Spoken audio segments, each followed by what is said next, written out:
Latinas represent. Hi everyone, I'm Kelly Blanco, lifestyle and entertainment traffic reporter. We're here at Chef Lorena Garcia's Chica restaurant in beautiful Miami with a very special guest, singer, dancer, actor, host, and model. There really isn't anything that Leli Hernandez cannot do. But the story here isn't about what she does, but about how she does it. And if storytelling is the art, then this girl is doing masterpiece after masterpiece. Welcome. Thank you. Thank you for that intro. Girl, it's all true. Oh, thank you. It's so nice to have you here at Chica. You are, a hometown girl. You were born in New Jersey, but you were raised in Miami in the 305. How does it feel to be here? Of course, you've been here during, quarantine with your family. Yeah. How has it been? Honestly, it felt scary to move back to Miami, especially during the pandemic. Because I always said when I moved to LA that I would not move back unless I made it or I gave up, and it was neither for me. It was more of like a reborn, a rebirth of a new venture that I'm going, with the music. But I feel honored and blessed to be able to do what I love in my hometown. I feel like things are changing. Miami is becoming more of an artistic city. More people are coming with so much talent. So it's like the new LA for me, at least, especially in the Latin market. So I'm excited that I'm able to do what I love here now, and represent.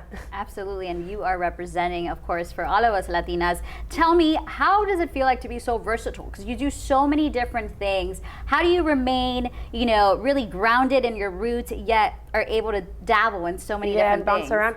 I think I'm a person that I'm like, my mind is always like at 1,000 miles per hour. I think everything. I have so many ideas, and I can never be at one place doing one thing. I'm always trying new things and doing a lot of. I just grew up in the arts, and in the arts you study acting, dance, hosting. They kind of put you to do everything. So to find yourself.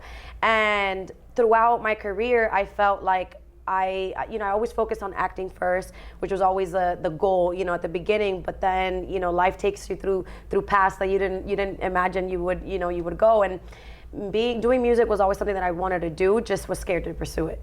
And, after trying out the acting, I got more into music, and I just feel like I always dedicate time to each thing. I don't try to do everything at once. And obviously, when things are kind of running, then you can continue to do it. And with the acting, I started off just acting first. Then, I did comedy and then hosting, and kind of opportunities came about. But every time I did anything I was doing, and even now, I try to go full on one thing, because if not, then it's half-assed, and then it won't, you won't succeed in whatever you're doing. So I've just tried to manage my time on different tasks at the right moment, And speaking of that, there are a lot of cool things happening in the works, some that we can talk about, some that we can't. But you've said you've just started doing music just recently. You did the acting, you did the hosting, you did the impersonating, the comedy, all that good stuff.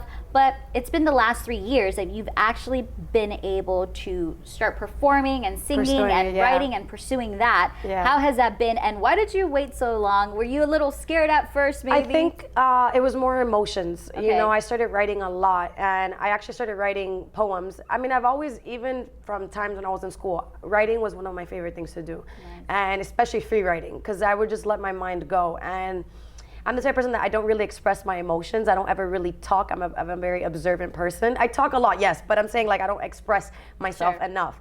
So when it came to music, I just found ways of just writing what I really felt, and mostly, which is why I write a lot to breakups or my feelings, mostly because I was like, damn, I could never tell this guy how I really felt, or I could never really express, because sometimes we're scared to say what we really feel because we don't want to scare people off, or because the timing is off. So when I found ways of how to write what I was truly feeling, then that's when the music became more of a passion, and I saw it in a whole different way than what I used to. It wasn't just I listened to the music. Now it's I want to write about it, I want to feel it, I want to express that. And really I wanted people to relate to what I'm writing about, because it's just things that I go through, So. And if you broke her heart, then joke's then on I you, probably by wrote the a song way, about because there's a song, it's going to be a hit. and you don't have her, so you're lost, baby.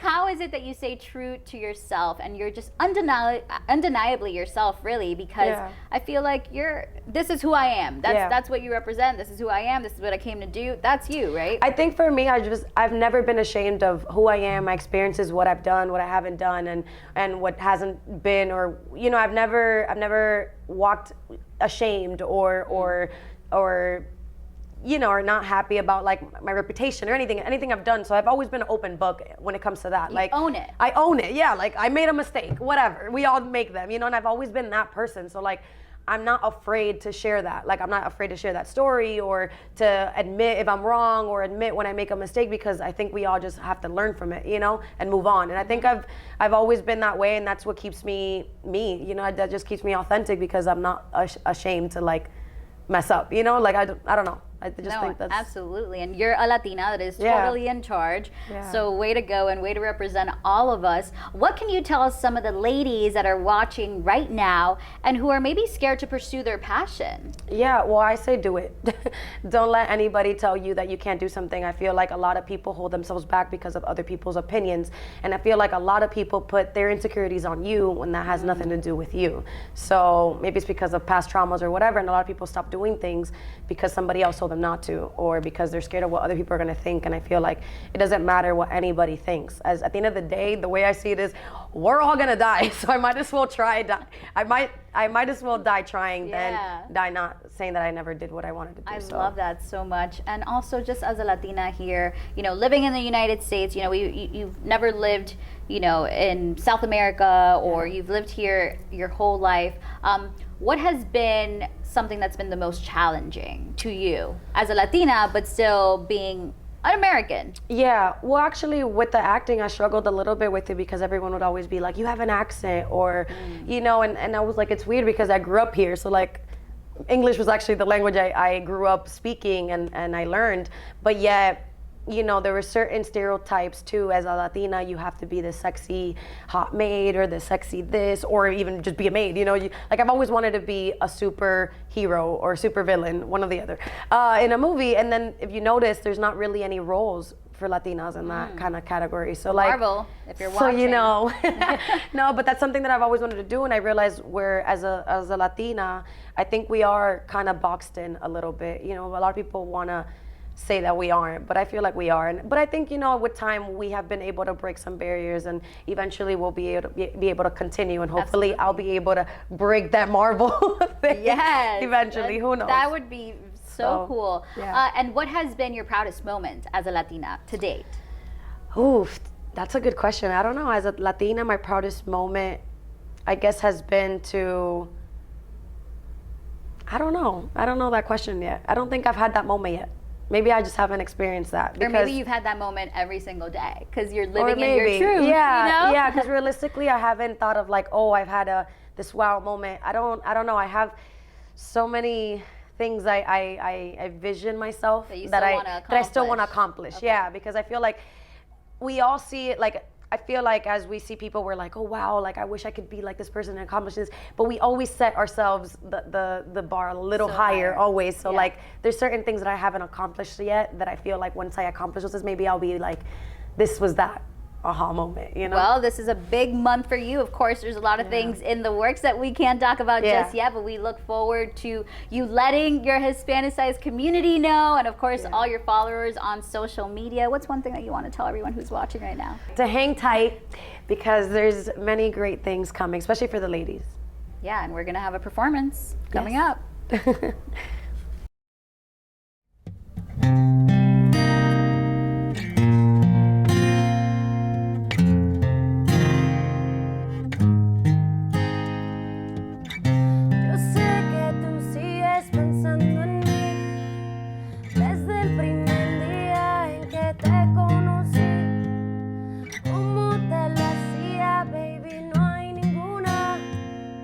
Yo tengo la medicina que te cura.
you.